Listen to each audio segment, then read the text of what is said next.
L'appel est arrivé à 7h23 un mardi matin, exactement 3 semaines avant ce qui devait être le plus beau jour de ma vie.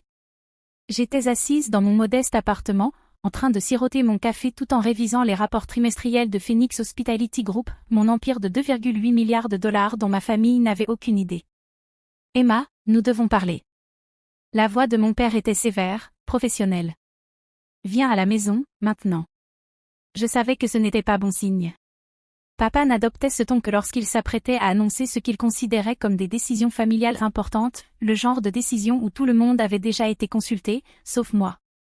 20 minutes plus tard, je me retrouvais dans le salon familier de ma maison d'enfance.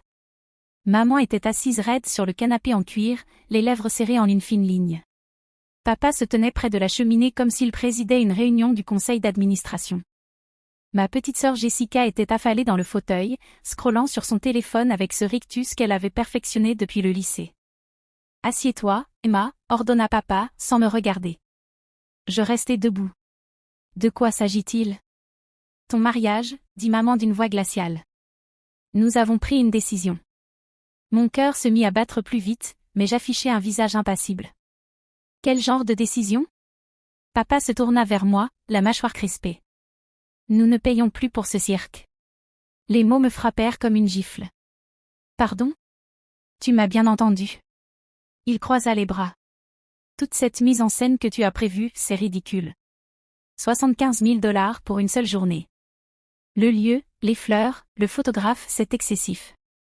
Nous étions d'accord sur le budget il y a des mois, dis-je doucement. Jessica leva enfin les yeux de son téléphone. Ouais, eh bien, c'était avant qu'on réalise combien d'argent tu gaspillais en idiotie. Comme quoi ? Comme cette robe, intervint maman. 4 000 $ pour quelque chose que tu porteras une seule fois. Et ces centres de table, qui a besoin de cristal et de dorure pour un mariage ? Je pris une profonde inspiration. J'organise ça depuis 8 mois. Marcus et moi. Marcus, m'interrompit papa avec un rictus. Voilà un autre problème. Ce type bosse dans une association à but non lucratif. Quel avenir est-ce que ça représente ? Pas d'ambition, pas de revenus réels. C'est un homme bien. La gentillesse ne paie pas les factures, ajouta maman. Peut-être que c'est un signe que tu devrais reconsidérer toute cette histoire. Ma poitrine se serra. Vous voulez que j'annule mon mariage ? Nous voulons que tu sois réaliste, dit papa. Trouve quelqu'un qui puisse réellement assumer le style de vie que tu sembles attendre. Quelqu'un avec des perspectives. Jessica ricana. Ouais, parce que vivre dans ce minuscule appart et conduire une Honda de 10 ans, ça crie vraiment au standing. Un silence lourd envahit la pièce. Je les regardais tour à tour, la désapprobation sévère de papa, le jugement glacial de maman, le mépris amusé de Jessica. Ces gens m'avaient élevé, étaient censés m'aimer, et voilà qu'ils démantelaient le jour le plus important de ma vie comme s'il s'agissait d'un projet d'entreprise raté. Alors, qu'est-ce que vous êtes en train de dire exactement ? Demandai-je. Papa alla chercher un dossier sur son bureau. J'ai déjà appelé le lieu de réception et tout annulé. Les acomptes sont perdus, mais au moins on ne jette pas toute la somme. Mon estomac se noua. Tu as annulé le lieu de mon mariage ? Notre nom figurait sur les contrats, dit maman d'un ton sec. Légalement, nous en avions parfaitement le droit. Le traiteur aussi, ajouta Jessica, comme pour aider. Et le photographe. Oh, et le fleuriste. Je l'ai fixé, incrédule. Vous avez annulé tout mon mariage sans me prévenir ? On te prévient maintenant, dit papa. Considère ça comme un service. Tu nous remercieras plus tard, quand tu trouveras quelqu'un de plus convenable. Quelqu'un qui puisse se permettre de t'avoir, répéta maman. La pièce sembla vaciller légèrement. 8 mois de préparatifs. La robe dont j'étais tombée amoureuse. Le photographe pour lequel nous avions auditionné 6 candidats différents. Le menu que Marcus et moi avions perfectionné pendant des heures. Les fleurs qui me rappelaient le jardin de ma grand-mère. Tout cela envolé. Je n'arrive pas à croire que vous ayez fait ça, murmurai-je. Crois-le, dit papa. Et la prochaine fois, réfléchis avant de planifier quelque chose bien au-delà de tes moyens. Je regardai ma famille une dernière fois. Papa, le banquier d'investissement à succès qui avait bâti sa réputation sur des prises de risques calculées. Maman, qu'il avait épousée pour son argent et passé 30 ans à perfectionner l'art de mépriser les autres.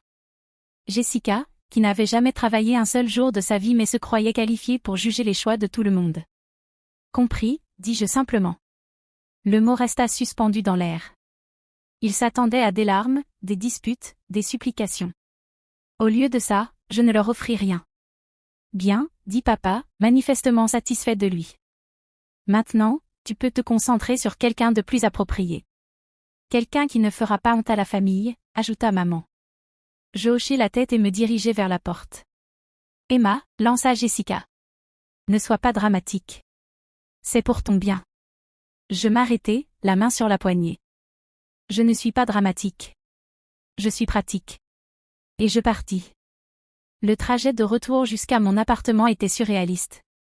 23 ans, un MBA de Northwestern, dirigeant en secret un empire hôtelier de 2,8 milliards de dollars, et mes parents venaient d'annuler mon mariage parce qu'ils pensaient que je ne pouvais pas me le permettre. L'ironie était vertigineuse. J'avais bâti Phoenix Hospitality Group à partir de rien, en commençant par une seule propriété achetée à 19 ans grâce à l'argent gagné en développant des applications à l'université. 4 ans plus tard, je possédais 17 établissements de luxe répartis dans 3 États, dont le Grand Mont Estate, le lieu exact où mon mariage devait avoir lieu. Mes parents n'avaient aucune idée que leur fille possédait le lieu de mariage le plus exclusif de la ville. Ils pensaient que je n'étais qu'une diplômée de plus, galérant de salaire en salaire. Je les avais laissés croire ça.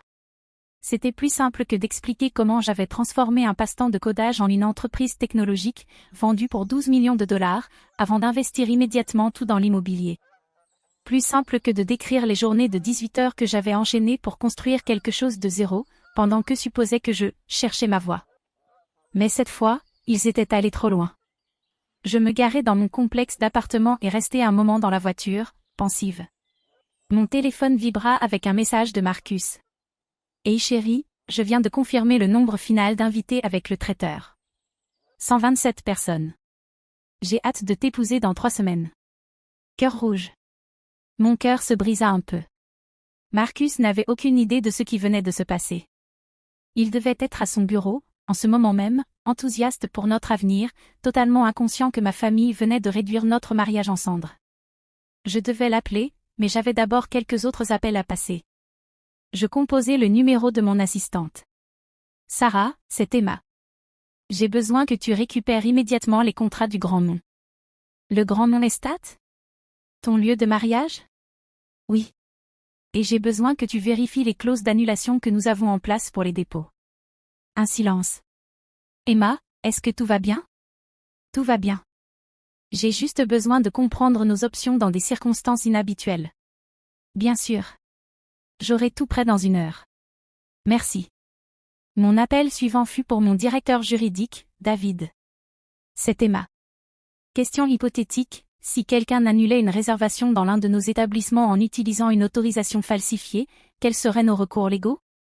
Eh bien, ce serait de la fraude.